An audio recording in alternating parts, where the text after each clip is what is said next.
It never began with greed. It began with patriotism. Posters called it duty. Newspapers called it sacrifice. Families called it pride. Across nations, ordinary people lined up, not for bread, not for shelter, but to lend their governments their futures. They thought they were buying victory. In truth, they were buying an illusion, a promise printed on paper that would quietly become the first global money trap. A system so elegant, so convincing, that citizens would fund wars believing they were investing in peace. What began as a patriotic act would become the blueprint for how power extracts wealth without resistance. Picture this. It's May 1917, and across America, millions of citizens are lining up at banks, post offices, and makeshift booths on street corners. They're clutching their hard-earned dollars, ready to hand them over to the government in exchange for a simple piece of paper, a promise, a liberty bond.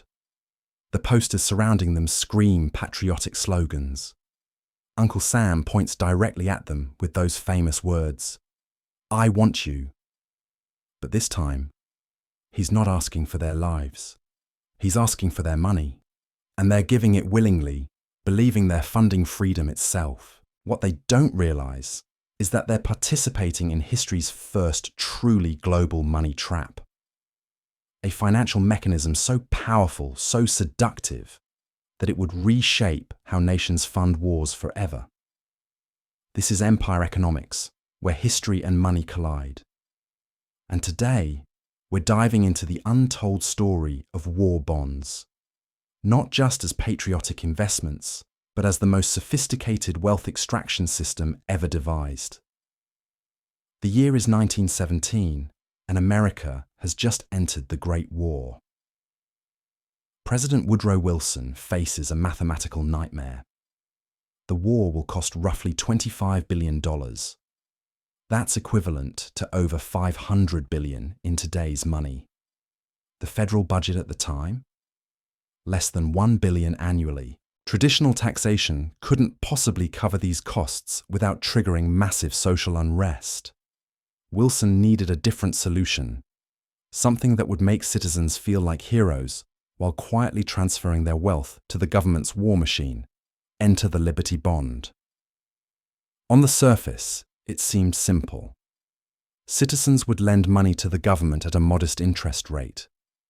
The government would use that money to fund the war. After the war ended, citizens would be repaid with interest. Everyone wins. The soldiers get equipment, the citizens get a return on their investment, and democracy is saved. But beneath this patriotic veneer lay something far more complex and controversial. Wilson turned to a man named George Creel, an investigative journalist who would become the architect of America's first mass propaganda campaign. Creel understood something that governments had never fully grasped before. In the modern age, winning wars wasn't just about superior firepower or military strategy. It was about winning the battle for public opinion, and more importantly, public wallets. Creel assembled a team that reads like a who's who of early advertising and psychology. Edward Bernays, the man who would later be called the father of public relations. Artists, writers, psychologists, and advertising designers. Together they created the Committee on Public Information. Their mission wasn't just to sell bonds, it was to sell the war itself. And they did it by tapping into the deepest human emotions: fear, pride, guilt, and social pressure.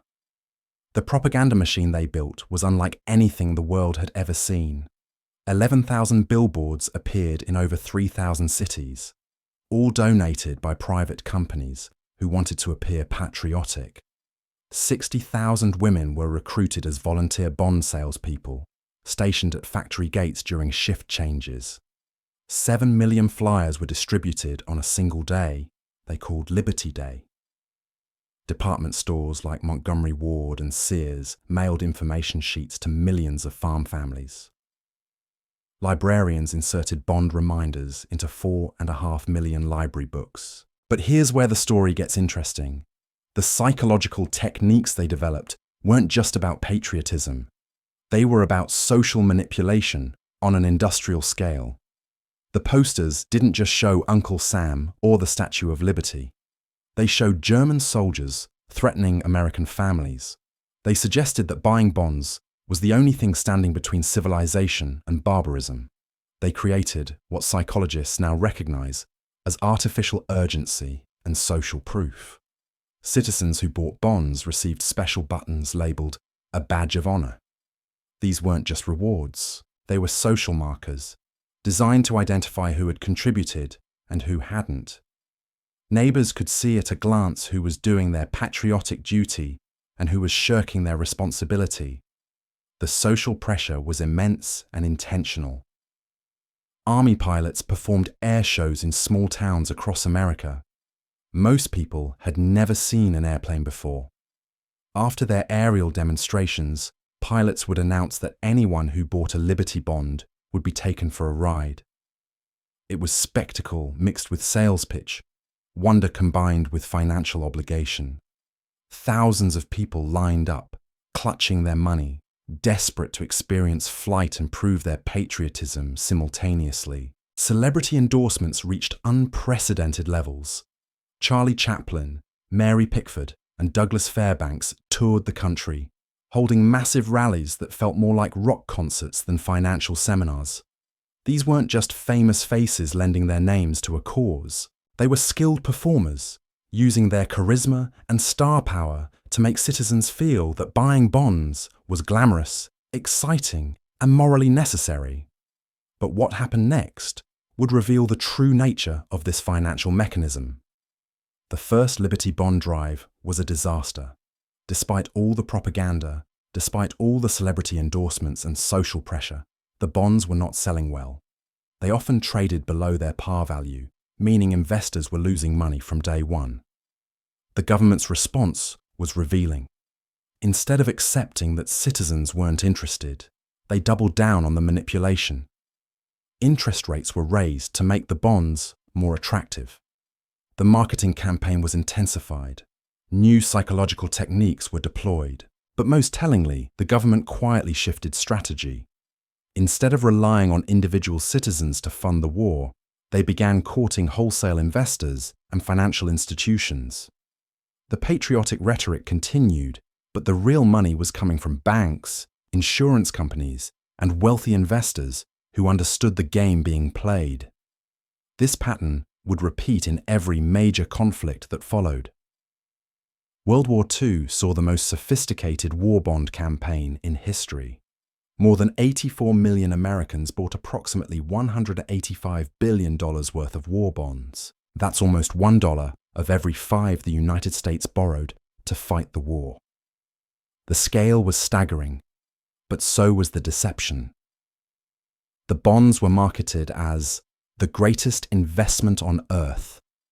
Advertisements showed images of post-war prosperity, new homes, cars, and appliances that bond returns would supposedly provide. Citizens were told they were investing in their own future while supporting the troops. The reality was far different. High post-war inflation devastated bond values. A bond purchased in 1944 and held to maturity had a negative real return of 13%. Citizens who thought they were building wealth were actually losing purchasing power year after year. The political consequences were swift and severe. Republicans successfully campaigned against Democrats by highlighting how poorly bondholders had been treated. They won the presidency in 1952, ending 20 years of Democratic control, partly by promising to protect savers from the inflation that had destroyed war bond returns. The pattern was becoming clear. War bonds weren't really investments. They were wealth transfers disguised as patriotic duty. But the story doesn't end there. The techniques pioneered during these early war bond campaigns would evolve and spread far beyond wartime financing. The psychological manipulation, the social pressure, the celebrity endorsements, the artificial urgency. These tools became the foundation of modern advertising and political campaigning. What began as a way to fund wars became a template for how governments and corporations could influence mass behavior and extract wealth from ordinary citizens. Today, this system operates on a scale those early architects could never have imagined. Modern governments don't need celebrity rallies or door-to-door salespeople. They have something far more powerful: digital infrastructure that can reach every citizen instantly, social media algorithms that can target specific demographics with surgical precision, and most importantly, they've learned to make the process feel voluntary, even inevitable. Consider how modern government debt operates. When the Federal Reserve purchases treasury bonds, it creates new money digitally. That money flows into the banking system, inflating asset prices and making those who own stocks, real estate, and other investments wealthier. Meanwhile, ordinary citizens watch their purchasing power erode through inflation.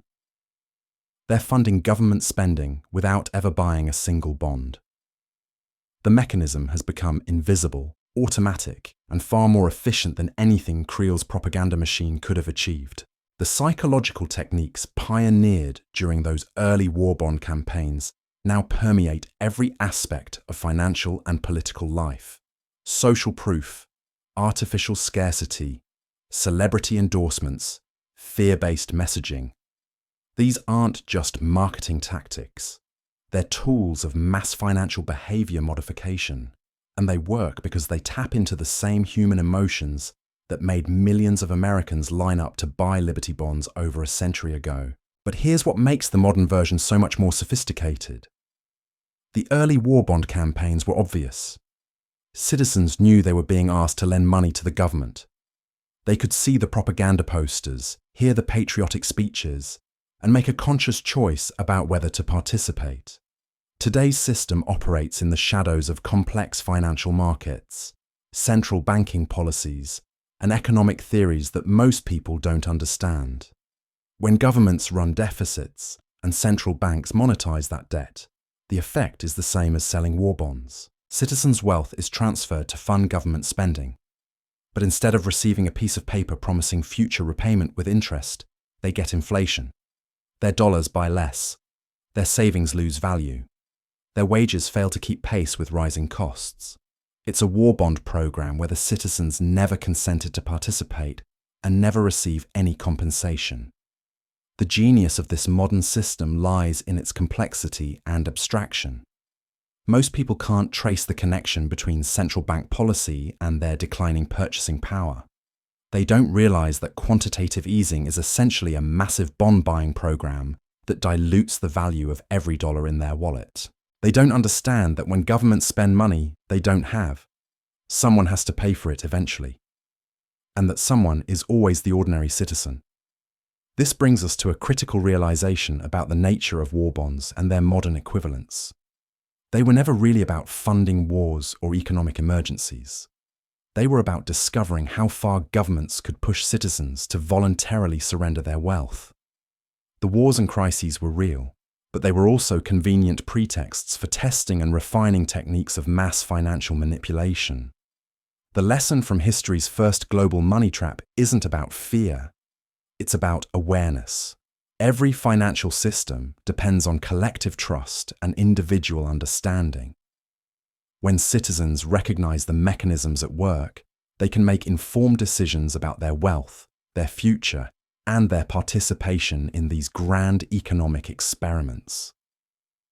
The war bond campaigns taught governments how to harness patriotism for financial purposes, but they also revealed something profound about human nature and economic behavior. Knowledge becomes the ultimate protection against manipulation. When you understand how these systems operate, you're no longer a passive participant. You become an informed observer, capable of seeing beyond the patriotic rhetoric and celebrity endorsements to the underlying financial mechanics. The techniques that worked on millions of Americans clutching their Liberty bonds still work today, but only on those who don't recognize them. History shows us that every generation faces its own version of this choice. Whether it's Liberty bonds in 1917, savings bonds in 1944, or modern monetary policy today, the fundamental question remains the same. Will you participate blindly, or will you understand the game being played?